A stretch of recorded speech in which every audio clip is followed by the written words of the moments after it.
we do need to communicate our needs. The problem is if after years they keep ignoring your needs, they keep not taking on board what your needs are. After effective communication, most importantly, okay, we can talk a lot and still not get a point across, okay, so that's such a huge part of it as well. Then we can say, well, it doesn't look to me like you care about me. If you have become accustomed to and used to and develop this pattern of fawning, you will feel like that is what love looks like. And when you don't receive it, as often as you do it, as consistently as you do it, you will start to feel like the person in front of you doesn't love you. But your partner might not have the same survival pattern, so because he's not fawning and he's not anticipating your needs, maybe his survival pattern is shut down. So of course that doesn't bode well for someone who believes that over-attention in the form of fawning and providing and ignoring your boundaries and ignoring your capacity, if that is love for you and they're doing the exact opposite and they're withdrawing and they are shutting down, that will trigger all of this pain. State of kind of being stuck in a relationship and constantly trying to work on it, but almost like getting nowhere. Maybe you're getting somewhere in certain little bits, but overall still feeling dissatisfied, still feeling like you're struggling, and yet you can't leave. There's a pre-sign up link in the description. This is going to be a kind of a triggering topic, and I'm going to check in at various times during this video to make sure that you're doing okay. Because perhaps what I'm about to tell you is something that you haven't heard before, and it can be a little bit painful to hear it. But let's start from this place of frustration with your man and him not anticipating your needs. I think for most women, desiring their partners to anticipate their needs, this is a reality because they themselves spend a lot of time anticipating their man's needs and caring for them and showing their appreciation and love in this way. And so a lot of that resentment and that desire for their partner to do the same for them comes from that feeling of, I do this for you and you don't do it for me. Why is it so difficult for you? And if you look at the bottom of that feeling of resentment, there is the pain of feeling like you're not loved. Because for you, a part of being loved is having someone anticipate your needs. And this different idea that I want to bring to this question, that I don't think many people have considered, is that this action of anticipating your partner's needs is not you anticipating your partner's needs.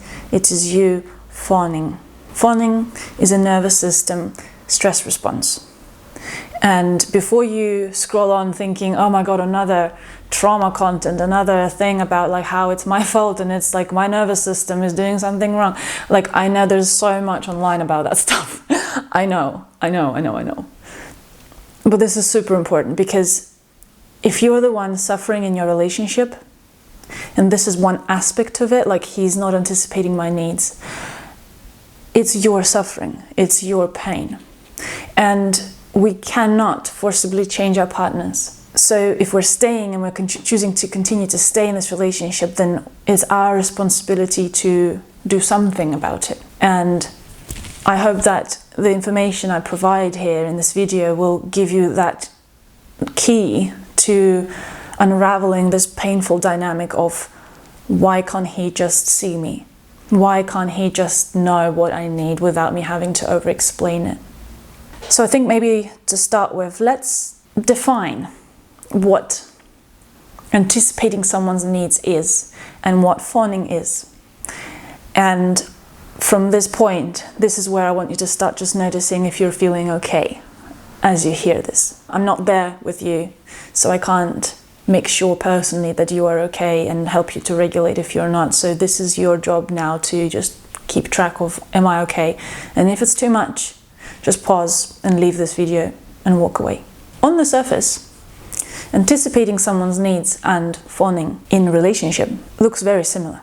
It can be cooking a meal for your partner, making them a cup of tea in the morning, making sure they have clean clothes to wear tomorrow by doing the laundry, maybe ordering that thing from Amazon that they needed for a while. They just haven't bought it yet themselves. You can look at all of these simple ways, and sometimes not simple, sometimes very thought through things that take up a lot of energy and intention. The difference, however, which is the thing in itself that causes you to feel resentment because your partner isn't doing that for you, is in your intention behind these actions. And these intentions from the get-go are most often than not conscious. So as I'm going to talk about these differences, I don't want you to straight away think like, well, no, I don't do that. I don't think that's the case, because these things are subconscious, okay? But there are symptoms, if you like, that I will describe that can tell you whether those are your reasons or whether they're not. And this is, by the way, I know I'm focusing on you right now, even though this video is about why your man is not doing it for you. And I promise you, this is not clickbait. This comes into it so much, and you will understand why. I will explain it. When you do this thing for your partner, whatever that might be, maybe there's a daily thing that you do, or every other day, maybe there's different things that you call anticipating their needs. How do you feel before you do it, during and after? Do you feel care and empathy and love, or is there some fear and anxiety intermingled with it? Before, during, or after doing this thing for your partner, do you feel energized, or maybe even just neutral? Or do you feel depleted? Do you feel like you're self-sacrificing time, energy, and you are now drained as a result of doing this activity? When you choose to do this activity that you consider anticipating your partner's needs, do you feel like that choice to do this activity is voluntary and intentional, or is it compulsive and automatic? Like there's a sense like, I just have to do it. This needs to be done. Do you keep in touch with your own boundaries when you're participating in anticipating their needs, or do you neglect your boundaries? Your boundaries include your energy levels, your capacity, your attention, your time, your desires, your needs. So do you maintain those boundaries, or do you neglect them in order to provide that thing that you call anticipating your partner's needs? And finally, this might be a little bit harder to decipher if you haven't connected with that idea before, is about goal. Are you pursuing connection with your partner? Or are you pursuing avoiding pain, or fear, conflict, any kind of harm, consciously or subconsciously? Now I want you to right now check in with yourself. And what I mean by check in with yourself is notice how you're breathing. Are you constricted? Are you tight? Have you braced yourself right now? Are your legs relaxed? Your inner thighs specifically? Or are they holding on for dear life? Have you made fists unintentionally? You didn't even notice? Is your jaw locked? Have you got a headache suddenly? Is your belly in a knot, or is it relaxed? If you're feeling any signs of stress, constriction, breathlessness, pain, I want you to pause this video right now after I finish this sentence and take some breaths, go for a walk, take your mind off of it, and only when you're ready, come back, okay? I don't want you to push through these sensations right now and continue watching for the sake of knowing this information. It's going to stay on YouTube. You can come back to it. You need to take care of yourself right now, okay? I can't do it for you. Nobody can do it for you. So please step away if you're not feeling okay. If you're also not feeling okay, but you feel like you can regulate yourself, you can manage this amount of stress, and it's not going to overwhelm you and your nervous system, then continue watching and we'll continue to check in with ourselves as we progress. The reason I put such importance in this video particularly on checking in with yourself and making sure you're okay, is because these things that I've just described that fall into the category of fawning versus actually anticipating someone's needs, as I mentioned at the start, are survival stress response. So if I'm telling you something and your body or your subconscious or even your conscious mind is resonating with information and you're like, oh my God, I'm doing that, or you're starting to feel stress in the body, that means your body recognizes that you're doing that. It means we're starting to bring up some of that unconscious material, and it's painful. So we need to be like super slow and careful. Some of these things are very hard to decipher because, of course, if it's your partner, you will feel like you're caring for them, like you do want to have connection with them. And like, because it's a relationship, of course, it's your voluntary choice. Like, you're not in a prison, you're not, in a job. Nobody's forcing you to do it, right? So it can be a little bit confusing to start with. So the way that has helped me see the difference and what's what, because in relationships, in romantic relationships, it can be so intertwined, like, right, we can feel the love and affection and care and empathy and desire to help our partner from that intentional place. And it can be velcroed onto the fawning stress response. Okay, and for as long as it's velcroed and for as long as this survival part is still there, we can't fully, solely love them and care for them and want to show them appreciation. So the way to, if you're kind of struggling to see that right now, the way to know whether this is what's happening for you or not is to look at the rest of your life. I don't mean like 5 years ago, but I mean like right now. Look at not the relationship context, not in your romantic relationship, but the rest of your life. Are you drained? Can you maintain boundaries with other people? With your work colleagues, with your clients if you work with clients, with your boss, with your friends, with your mother, with your father, with your sisters and brothers? Or are your boundaries leaky? Do you feel like you often self-sacrifice for the benefit of other people or for the benefit of something being done? Are you generally speaking an anxious person? Do you have history of trauma? Do you have a history, more specifically, of being a parent to your parent? Let's breathe in again at this point.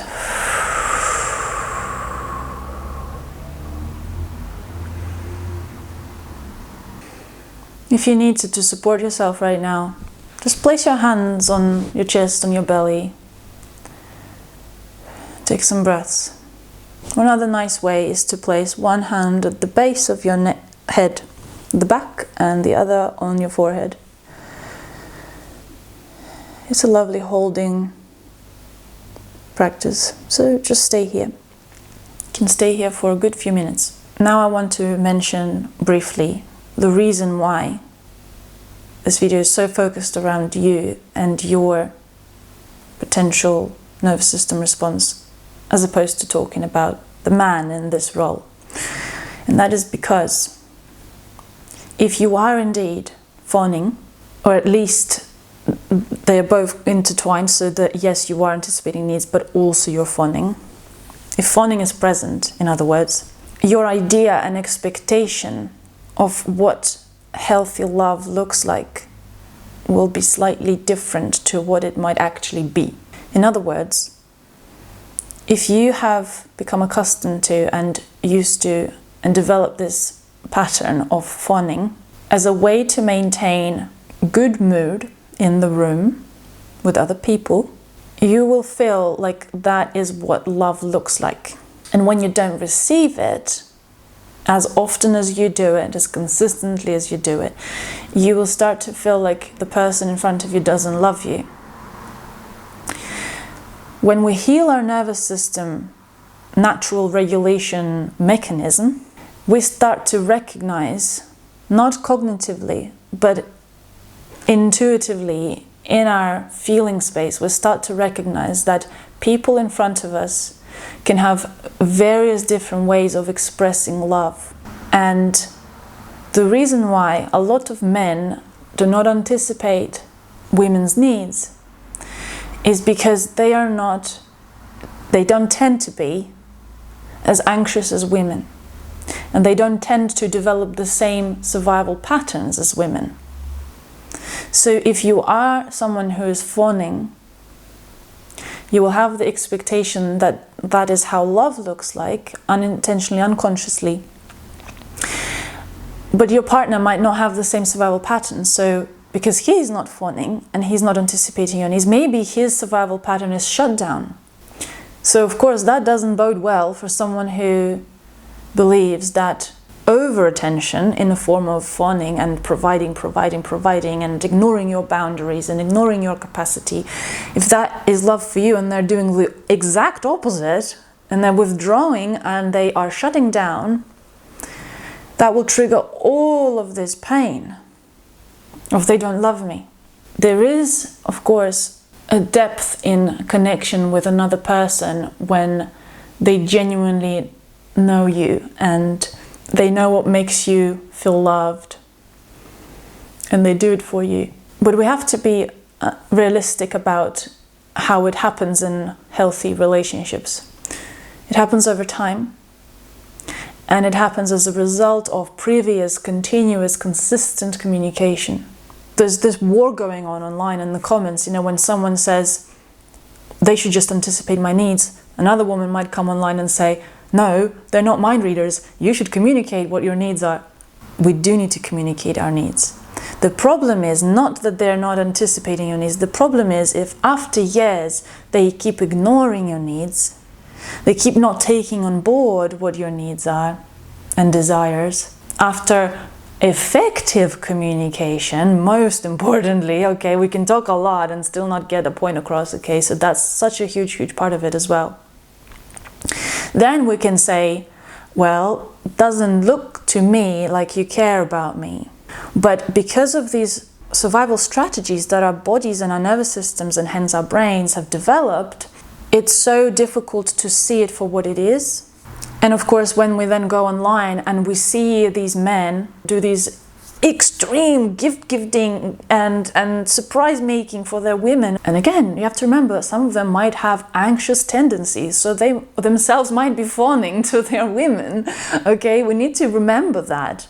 So don't glamorize everything that you see online, because you have no idea what's going on in the background. I know this so intimately well because I used to look at these men and I'm like, my man don't do that. Like, I was so disappointed. And it's really unhealthy because you have no idea what happens when they press stop on the camera. And on top of that, you are belittling and minimizing the efforts that your man might be doing already. And that in itself will never, ever motivate anyone, man or woman, to improve their relationship with you. Because the next time you have that conversation, in the back of your head, you'll be thinking about all these men on Instagram and TikTok and YouTube that are doing all these grandiose things, and here's your man in front of you doing none of that, right? You're going to bring that energy to him. Whether you like it or not, it's going to translate into the way you talk to him. He will pick that up on that, and he will not want to do anything for you. And I don't blame them, but I also don't blame you. I don't blame you. I know how you feel. I know how you feel. This is such a loaded and complex thing, but at the bottom of it is this process, very potential process of fawning that is happening for you, that then starts this chain effect of all these consequential things, right? And everything we then pick up online and maybe in our environment, in our immediate environment, it might trigger as confirmation biases of like, oh, there you go, yes, he doesn't care about me. Of course, well, I knew that already because he doesn't seem to care, he doesn't seem to know what I need. We need to be so mindful of how our brains work, and at the bottom of it could be that survival pattern, and that pattern of thinking and believing that attention equals love. Of course, yes, attention is helpful in creating bond and connection, but in and of itself, attention does not equal love, because your attention could be coming from stress and fear. And if that sounds strange, like, just reverse it. Imagine anyone, not necessarily even your partner, but your sibling or your good friends. Imagine knowing that they are giving you acts of care and love because they're terrified of potentially upsetting you or having a strong reaction from you, in case they don't do the thing. You wouldn't want that, right? You wouldn't want that for yourself or for them, because that doesn't create bond and connection and love. It actually creates a controlling environment, because that's what the purpose of fawn response is. I need to know that everything is under my control. And if I do these things, then the mood in the room or the climate in my environment will be stable and I will not be in danger. And that means I'm safe. So it is actually a controlling mechanism that then gets muddled up with love. And it can be a little bit messy, or very messy, in fact. The other problem with it is that part of it that is overdoing and ignoring our boundaries and our needs and our capacity. Because what it does is, when we're so focused on our partner for our own survival, we're controlling their behavior, this hypervigilance radar is always on, consistently. When that happens and we give ourselves fully to that person, I hate how romanticized that is online. I hate it. I know it's a strong word, hate, but you giving yourself to anyone is not good for anyone. And we need to stop thinking that that's a noble thing, to sacrifice yourself. I'm giving all of myself for you. I mean, if it was a pre-arranged agreement that you will give yourself fully to that person and they will entirely take care of you, like, that's totally fine, because it becomes a conscious choice and an intentional choice, and you know the consequences of that. Totally fine. The problem is, you give yourself fully to the other person without them agreeing to receive it or want it even. And then you build resentment because they don't respond in the way that shows you that you are fully taken care of. They never agreed to it. And for most healthy relationships, it shouldn't work like that anyway. Because when we put our entire safety and our entire life on another person by serving them in that way, when they do try to give back in their own ways of serving you, in their ways of anticipating your needs, or in their ways of showing you that they care, it's never enough. And it's never good enough. And it's always, well, that could have been done better, and they didn't do that quite right, quite like how I like it. And again, you are suffering because things are not done the way you want them. And they're suffering because they feel like they're not enough and nothing they do is right. So what's the solution to that? We need to reel ourselves back in. Where is your energy? Where is your power? Where are your boundaries? Your partner is not responsible for finding answers to these questions, because these are your boundaries, your needs, your desires, your capacity. Let's breathe again. Very triggering, could be very triggering. So just make sure you're okay. This stuff is not easy to hear. But if you're the one suffering from your relationships, in your relationships, then it is your responsibility to come back to yourself and stop waiting for someone else to save you. It's not your partner's job. It never was, and it never should be, because that is you ultimately giving your power away. Because this is an inbuilt function, this fawn response, and it breeds this belief that I shouldn't need to express what I need, because if I need to do that, then they don't love me, and that's not real relationship. I want you to start recognizing that it is coming from a stress survival response. It's not your fault that you have it, and you might need help to undo it.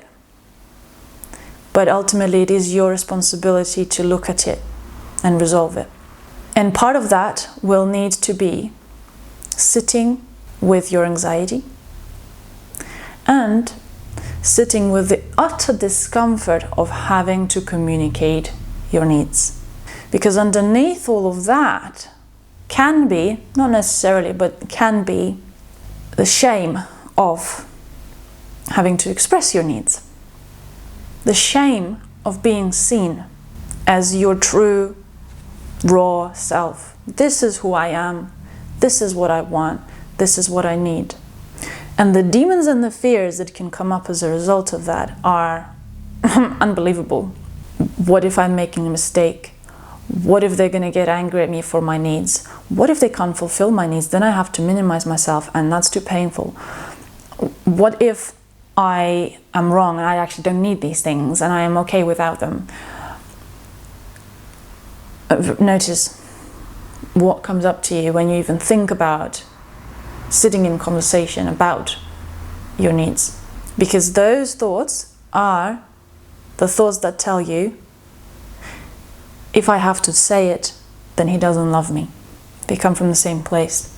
Before I kind of give you some practical things that you can already do, like start doing, start implementing, I just want to say that I don't know why, but for the last year and a half, I've had consistently women come to me for therapy that struggle with relationships.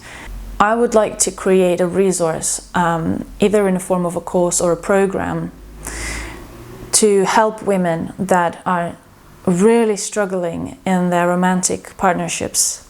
And at the same time, this is a common thread that I've seen, they suffer and they struggle, and yet they can't leave. And so they continue to try and change their partner and change the dynamic and work so hard at it. And it's so painful, but also you feel like you have no choice and like you're stuck in that. So I'm working to develop that, and this video is kind of a part of that issue. And if you resonated with this information in this video and with this state of kind of being stuck in a relationship and constantly trying to work on it, but almost like getting nowhere. Maybe you're getting somewhere in certain little bits, but overall still feeling dissatisfied, still feeling like you're struggling, and yet you can't leave. There's a pre-sign up link in the description. If you just put your email in, when I have more information for potentially beta testing of the course or the program, I would love to be in touch with you to offer this resource. What can you do now? First of all, it's a process of coming back to yourself. And at first, it's going to take intentional practices. So it's not going to come to you just naturally during the day. You're going to have to make time to sit with yourself. And you can do that in the space of therapy, somatic therapy especially, but you can also do that on your own. Anything that will help you slow down your mind and focus on your body is great to start. So simple things like body scans, start with those. And over time, you can start to take it into your everyday life. So as you're standing washing up, let's say, do a body scan. Start practicing dividing your attention in two. So you're doing something physical, you're washing up, or maybe you're folding laundry, or you're going for a walk, whatever works for you to start with. So you're doing an activity, and part of your attention will of course be on that activity, and it's a practice of splitting that attention in two and keeping that second half of your attention on your body. Where am I in pain? Where is the tension? Do I need to move my body? Do I need to stand up? Do I need to sit down? Do I need to go to pee? Am I thirsty? But if this sounds too much, just start with body scans, intentional practices, and then over time you can start to take it into your everyday life. And what that will help you do is reduce the amount of time that you dissociate when you're in the presence of other people. Because this is the primary reason you unconsciously fawn without knowing it, without consciously choosing it. So it's a practice of realigning your nervous system with, I can be with myself It's safe to stay in myself. It's safe to stay here whilst there's someone here.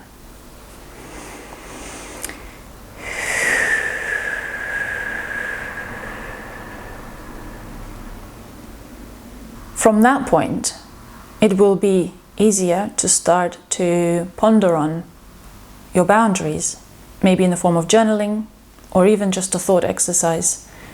It's important to know where you end and the other person begins, and then to learn how to, without guilt, say, this is beyond my capacity, this impedes on my boundaries, I cannot do this right now, I have to take care of myself instead.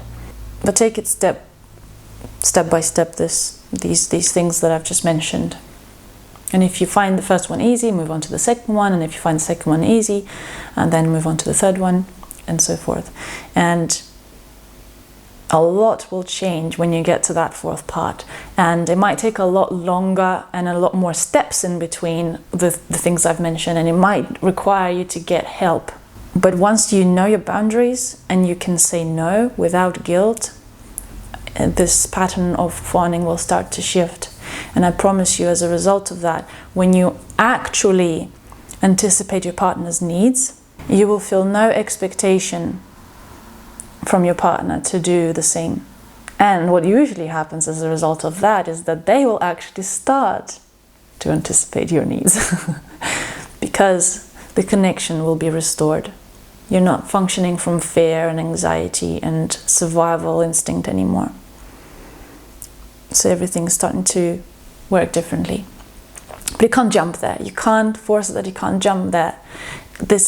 That effect is an effect, it's an aftermath, it's a consequence of you doing the steps that I've mentioned before. You can only take care of yourself, and the connection and relationship will come naturally. Just take it on board that his inability or lack of this action of anticipating your needs may absolutely not mean that he doesn't care and he doesn't love you and he doesn't want to be with you. This is just one puzzle piece of many things that could be happening in your dynamic. Of course, this alone isn't going to resolve everything, but this is just something that I see pop up again and again and again, and I thought this needs to be addressed and looked at from a very different angle, rather than this egoic sort of, heady, like, oh, he doesn't love you because he doesn't do this. Like, these are all limiting beliefs, okay? And we can choose them if we want them, but if we are the ones suffering from them, then let's do something else. And this is my offering to you. This is what we can do differently. And yes, as I said, if this all resonates with you a lot, and if there's other patterns in your relationship that just, you can't figure them out, and you're suffering in your relationship, and yet you feel like you can't leave and you just feel stuck, there's a pre-sign up link. And when I have more information, when I have more to offer, I will email you. Otherwise, I don't send out any emails, so you don't need to worry about being bombarded with like whatever. I don't send anything. So yeah, as soon as I have something, and I think it will happen in the next few months, so it's not like I'm going to take years to do this. And I would love to talk to you as well. So if you're someone in that space right now where you're really struggling, book a free call with me through my website, with the intention, if you don't want to, not with the intention to make you sign up for therapy sessions, only because I want to understand your where you are at right now, so that I can potentially help you better. But yeah, if you're interested and this resonates, then do book a call and do pre-sign up. And I hope this was helpful. Again, let's do this actually right now at the end of the video. Let's just check in with ourselves. Breathe out. See if you can bring the breath to the bottom of your belly, or at the very least the diaphragm, so bottom of your ribs.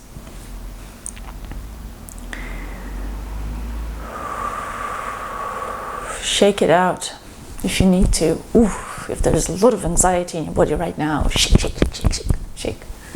Stretch. walk about. If you've been sitting, lying down, or standing in the same position, create movement. Even just gentle movement. Start to support your body in these subtle ways. If you have any questions, please leave them in the comments below. If you felt like you resonated with any of this information, I'd also love to hear from you. If you saw yourself in this video, I'd just love to know your story. So do connect with me. I hope to see you in the next one.